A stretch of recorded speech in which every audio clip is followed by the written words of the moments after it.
实，在演唱会门票开卖的那一天呢、我跟洪正在工作，然后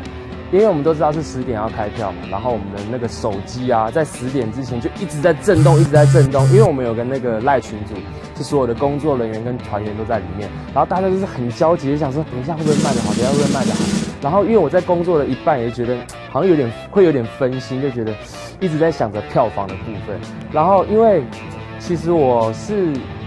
本来是最担心如果在学生族群的话，因为我们的演唱会是开在5月中，那时候大概应该蛮多学生都在期中考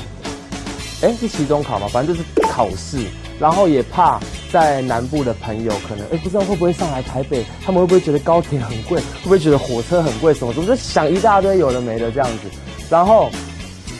就有看到工作人员在10点的时候传了一张，因为他们刚好有在那个便利商店里面就看那个有没有粉丝在那边买票这样子，结果就拍了一张，真的有人在那边，可能2、3个人10点就已经在那边排队了这样子，然后我就觉得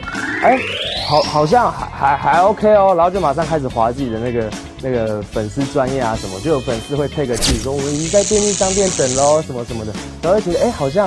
像还蛮安心的这样子，然后等到那个工作人员跟我们说票卖的还不错，有7、8成了这样子，然后那天才真的放下一个心里的大石头，我就觉得好险这是一个好的开始，所以就是那天整个心情就有点像坐云霄飞车这样。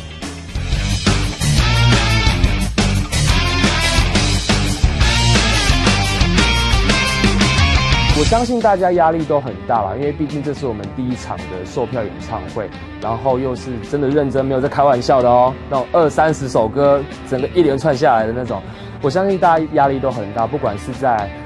你可能要心理也要调试好，然后身体整个身心灵的状况都要调试好，所以我觉得虽然压力大，但是我相信大家都是期待的，就是会觉得这是我们第一场那么大的硬仗，一定要把它好好的打完。面对这次的演唱会，我想应该不止我啦，我觉得大家可能都要加强的是体力的部分，因为其实我们之前从以前到现在的演出，基本上不会超过5首歌，就是一整场活动下来，最多也就5、6首。可是这演唱会呢是要把很多以前的作品，然后加上可能要学一些新的舞，然后一整个下来20、30首歌一定是跑不掉。然后我觉得可能在肺活量的部分真的要加强，因为肺活量这部分不是1天2天就练得起来，所以我觉得现在我们都有在慢慢的在锻炼自己的体力。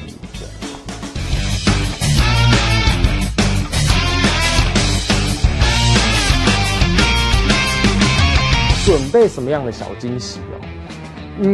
我觉得我不能透露太多了，因为毕竟是小惊喜嘛。那我讲一个最笼统的小惊喜好了，就是大家可能都想得到的小惊喜，就是可能我们以前一些比较经典的旧的作品，然后可能那时候还没有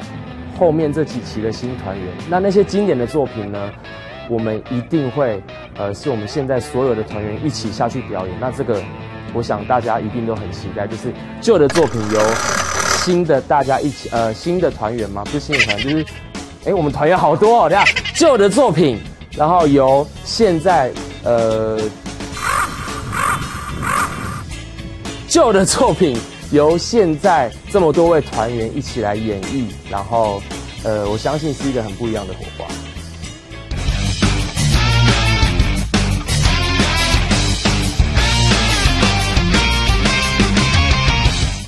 剩下的2层是不是？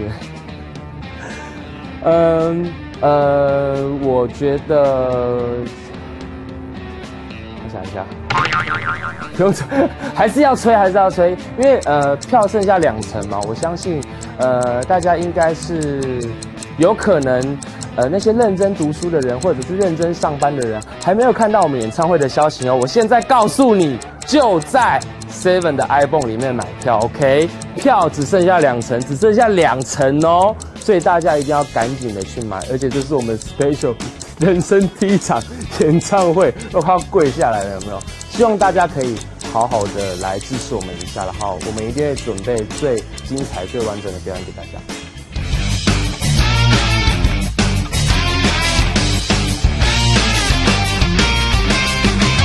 我的小礼物绝对是最贴身的。如果团员拿出一些什么护手霜啊，那种我乱举例啊，说不定等下真的有人拿护手霜，那些都是那种乱挑的。我跟你讲，